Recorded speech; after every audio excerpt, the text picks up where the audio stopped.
John Lewis coming to you from the beautiful metaverse. And this is Midday with Reverend Don. Welcome.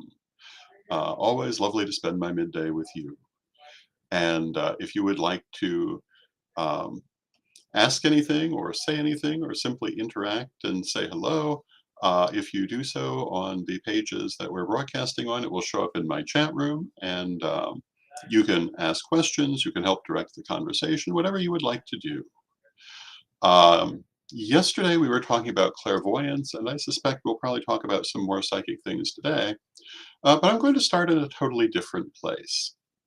And that is this morning, I was filming with Cosmo Rubiconis for the upcoming reboot of Reverend Don's Library of Horror. And the new episode will be coming to you relatively soon. And hello, Renee, in the chat room. Good to see you. Um, the first film we'll be doing will be Metropolis from the 1920s. Hello, Reverend Mike in the chat room. So we spent this morning filming, and it's kind of interesting. Hello, Matthew, to be filming Reverend Don's Library of Horror when I'm about to disassemble my library, but that's how it goes. Hello to Mary. Good to see you. And it'll be interesting parting with this library, parts that I've carried my whole life. But the time has come to dismantle it. And if you're interested in any of the books, they'll be coming up available soon. Hello to Anna. Hello to Julia Ortego Castellano in the chat room. Good to see you. Um, and the next phase of my life is going to be very different from past phases. And it's kind of bittersweet, but I'm also looking forward to it. I carried so many things all these years out of a sense of duty that I can lay down now. And I think that's going to make the last phase of my life a very different one and perhaps more enjoyable. Um, I'll actually be able to do more for myself for a change. Um, and we'll see how that works out, but I'm hopeful it's going to work out well. And you, of course, will be with me on that journey because I intend to continue broadcasting every day and doing programs like Reverend Don's Library of Horror, appearing monthly on Tarot Thursday, and many other things. So I think that if anything, my filming is going to be more prominent than previously. And I look forward to that. Hello to John in the chat room. John asks if this is a new podcast. Relatively new. I've been doing it for, a few weeks now. So in and of itself, yes, it's new. I did do Reverend Don's vlog for over a decade. This is different from that, however. And we'll be doing it for a while. And I want to say hello to Janet Gann, who I have not yet seen in the chat room, but today is her birthday. Happy birthday, Janet. And of course, that might mean she doesn't come today because I'm sure she has other things to do on her birthday, but we want to wish her happy birthday anyway. And there are a lot of things I could talk about at Metropolis, and Eddie Jr. says that's a good movie to highlight. 1927 Metropolis Fritz Lang, 2.5 hours. Now, of course, we're going to be using the public domain version of the film, so it's a bit shorter. It's the shorter release version of the time. But we also have an awful lot of interesting facts about that film to share. And it's a wonderful, fascinating film. It's truly a cultural landmark. But you also have to remember, oh, and hello to Deb in the chat room. So good to see you. One of my many co-authors. Deb has been an invaluable help on many occasions. Lovely person. Metropolis is, of course, a silent film from that silent era. So you have to understand that when you watch it. But if you can take it for what it is, it's classic and timeless. But the silent style was somewhat more pronounced than modern acting style, so that is an issue. I never find it a problem, but then I grew up with these things. but the story is fascinating, the artistic realization is magnificent, and the themes are timeless. So I think people will enjoy that. We have not chosen the next film just yet, but we'll be obviously putting it together soon. And Reverend Don's Library of Horror will be a monthly occurrence. Um, and I don't know, is there anything more I should say about that? Film is one of my passions. My collection of film books is probably one of the things I will be holding on to from the library. Um, Being a visual artist, I've always been fascinated with film, and I can remember writing little screenplays before I actually knew how to write. My mother would help me. And they included camera angles and things like that because apparently I understood them. I remember it's only now looking back that I realize how odd that was. Um, but we had the camera angles and everything. She must have assisted me in understanding that. Eddie Jr. mentions that they like the way that Moloch is presented in Metropolis. I agree with that, and we actually will be talking a little bit about that. I think the story of the Tower of Babel, as presented in Metropolis, is very interesting and different, certainly, from how most people have historically interpreted it. And Eddie asks, is it Moloch or Molech? And I'm sure people have probably used both. Moloch is what I'm most familiar with. But that brings us back to our conversation of a few days ago that there are many pronunciations for these things, often many spellings, particularly when it's a word that was not spelled with the Latin alphabet in the first place and had to be transliterated. Anything that's transliterated is likely to have multiple transliterations unless it has a long established history. So these are some of the things on my mind at this time.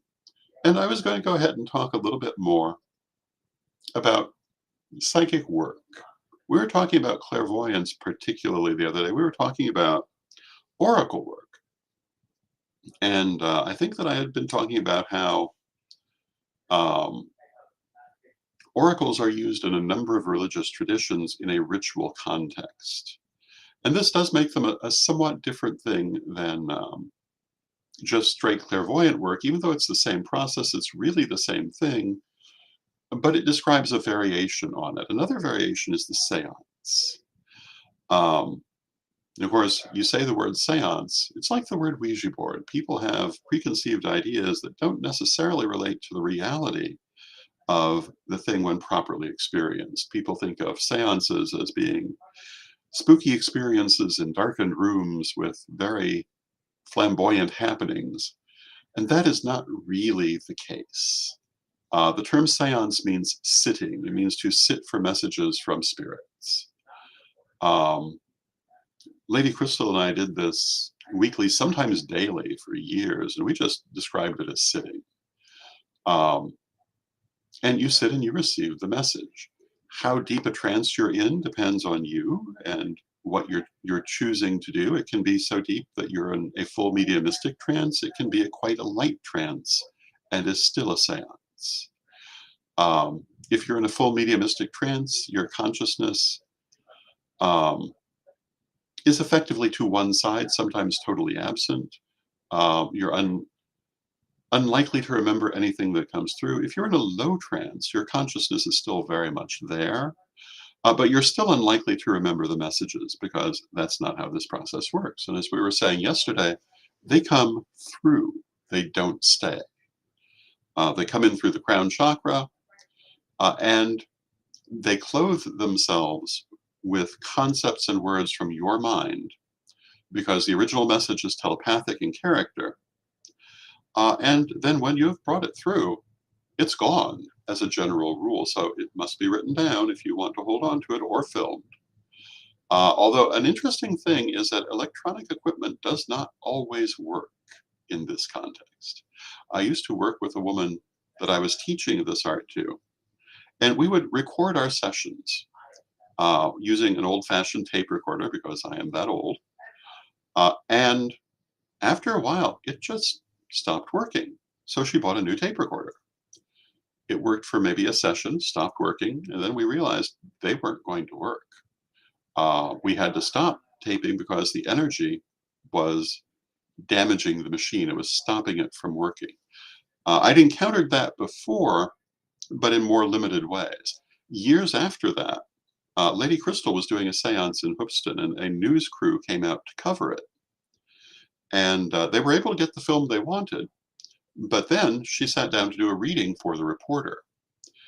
And they had checked the camera battery before they sat down. It was full. But as this reading progressed, the camera shut down because the battery was empty. The reading had taken all that energy.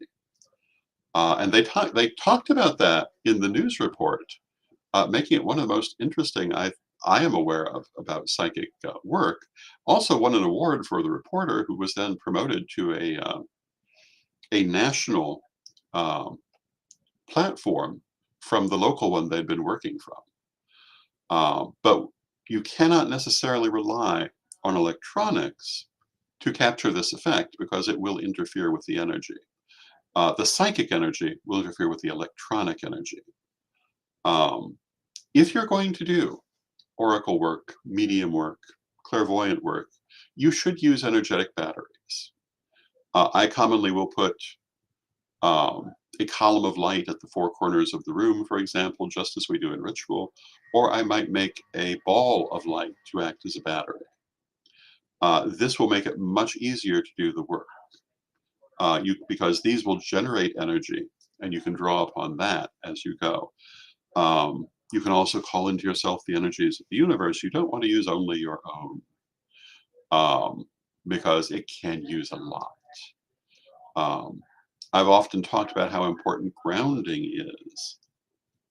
And I want to say hello to the Libracast, who says, bonjour. Bonjour to you, Libracast. Welcome. It's good to have you. We're talking today about psychic work.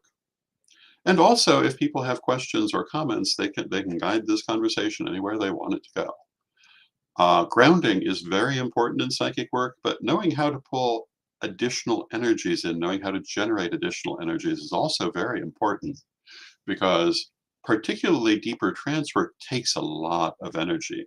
I think you should never do it without creating energetic batteries, except possibly when you're first learning, when it will be perhaps not as intense an experience, but as you learn, you must do this. I used to do a meditation group in the suburbs of Chicago that would commonly go between 4 and 6 hours at a session, during which I was constantly doing channeling, medium work, oracle work, whatever you want to call it. And I absolutely made sure I had energetic batteries to help me to have additional energy to do that. I also drank a lot of coffee and ate a lot of chocolate during that. And that's, I think, part of why I was able to do such long sessions. I don't think I could have done it without the energetic batteries. I could be wrong. I will say it's like a muscle. The more you use it, the better you are. And using it every week that way, losing it over using it over a long period, it's going to strengthen, and you will be able to do more than you begin. Um, and the Libracast invites me to come to their podcast. I would love to, and perhaps we can have you on here. Let us. My email is donlewishp@aol.com. Has been that since the early 1990s. Feel free to contact me, and we'll set something up. Um, there's so many interesting things about psychic work. Um, but psychic work and magical work are the same thing. I talk about this in in the degree lessons. Magic work and psychic work are not really separate, but magic is active and psychic is passive, but they're all using the higher powers of the soul. And in many ways, they're very much the same powers. It's just the way they're being used. Um, and this is, I think, a very important thing to understand, especially about magic, because magic historically has so often been understood in ways that are very different from what I consider its reality. As far as I'm concerned, magic is simply accessing the higher powers of your soul in the same way that psychic work is accessing the higher powers of your soul. And I think that with both magic and psychic work, everyone is doing it in every moment they're alive without knowing it. But the problem that people have, particularly with unconscious magic work, say are also unconscious of their own blockages and their own crossed wires. But are they doing magic unconsciously? I would say absolutely. Um, and hello to Regina in the chat room, who remarks on dark chocolate as being helpful and good for you as well. And certainly that is true. There are a lot of things that you can do. Um, I mean, our short little broadcast here is not the moment for an exhaustive discussion of them, but certain foods are very good to help you to deal with that use of psychic energy. Energetic batteries are helpful, um, and there are many other things too. Some of those things include keeping your energy clean, remaining well shielded, which everyone really should do every day, well grounded. Hello to Brenda in the chat room. Good to see you. Um, these things are all very important, and so many people who teach psychic arts don't teach them. Um, and Eddie Jr. in the chat room says that they believe it's very important for anyone doing magic work to come up with their own personal definition of what magic is. And that I would certainly say that they must have their own understanding. Yes, um, and truly, it is your own understanding. There's a poem by Kipling that includes the phrase, "The race is won by one and one, never by two and two." And this is describing life. And, it really is true. Our understanding and interaction with this universe is internal to us. That's not saying anything bad about anyone else. It's not minimizing the importance of relationships. But in the end, we are a contained unit. We must have our own understandings if we wish to have understandings. It's been said the unexamined life is not worth living. And although I don't know that I'd go that far, I largely do agree with that. I think that we must have our own understanding of the world that we live in, our relationship to it, and who we are. We talk a lot about shadow work, and that's what that is. A lot of it is understanding yourself and your relationship to the universe. And the part that makes it shadow work is that as part of this understanding, you find and correct the ways in which you trip yourself up, your internal crossed wires. When we talk about the shadow is basically the part of yourself you don't see. Some people would define it as a negative part of yourself. That isn't actually what I would define it as, certainly. It's rather the unseen part. It's where the crossed wires are. It's where belief systems you're not conscious of having reside.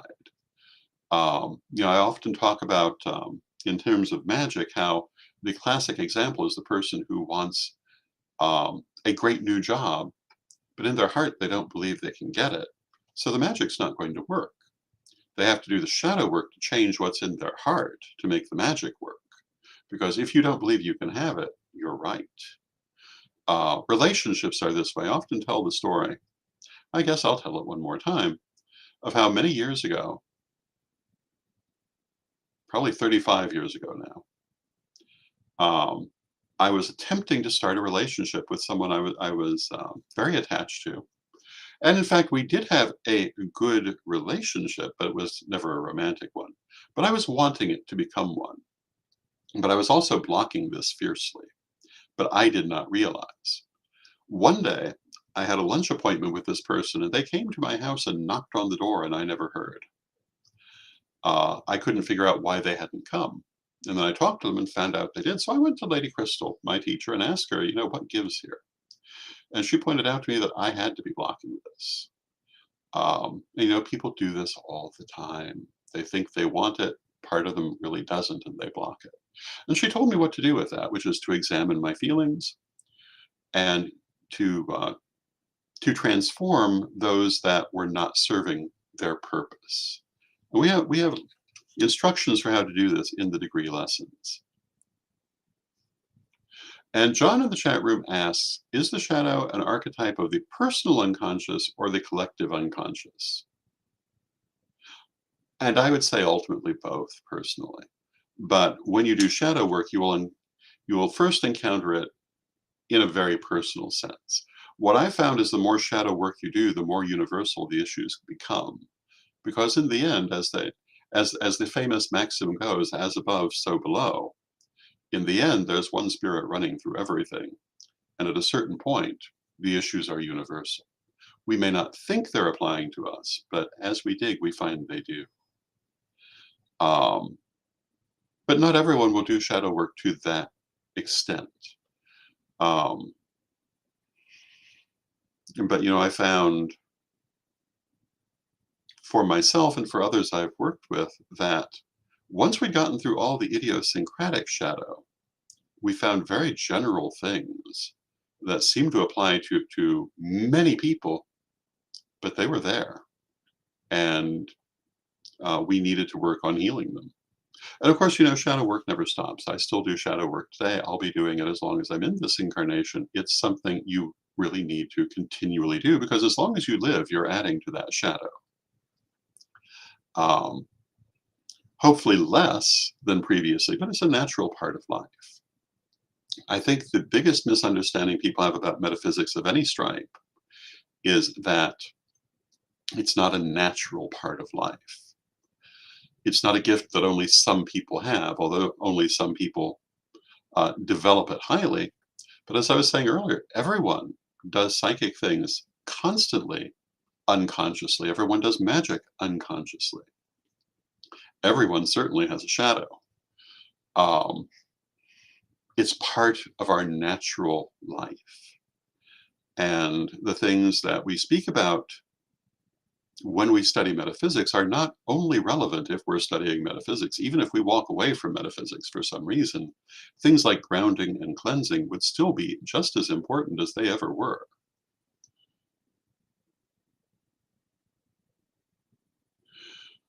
So Regina asks, what about the inner critique? When doing magic and psychic work, is it really part of the self or demons? Thank you. Um, Demons are an interesting subject because what people mean by that word can be so different. But if you ask me, yes, it is part of the self, and it often um, can also be affected by the shadow. Self-doubt. We were talking yesterday about how you can warp your message. That's also true for your own inner voice. Um, Fear can do that. Self-doubt can do that. You have to learn to listen, not try to control it. And when you listen to it, it will tell you what you need to know correctly. But if you if your issues are so strong you can't actually listen to it, then you should seek other forms of guidance as well. Um, Particularly if it's an issue that you're very emotionally involved in, those emotions can warp your messages. This is why some people will say that you should never read tarot for yourself. And if you're just beginning, I think they're right about that. When you're learning tarot,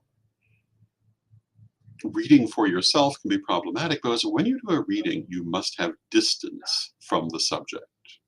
If you know too much about the subject, if you're too invested in the subject, you will warp your results. And of course, you are invested in yourself. So if before you've learned how to have that distance, you're reading for yourself, you have to take it with a big grain of salt, as I was saying yesterday. Um, Over time, you will gain the ability to read for yourself impartially, but I think it does take some practice. So with tarot and other forms of divination, I do intend or incline to advise people to begin by reading for others and then read for themselves.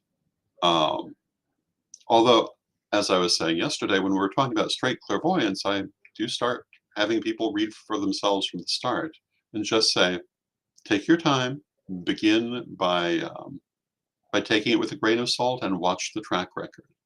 It will show you soon enough that you're doing it well. It will help you to do it better.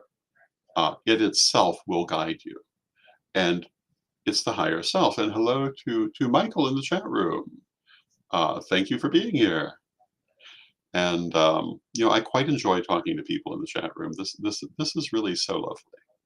Um, I had not been doing daily broadcasts for a while, and I have to say I'm really quite enjoying it. Of course, now when I say daily, there are days I'm going to miss because life.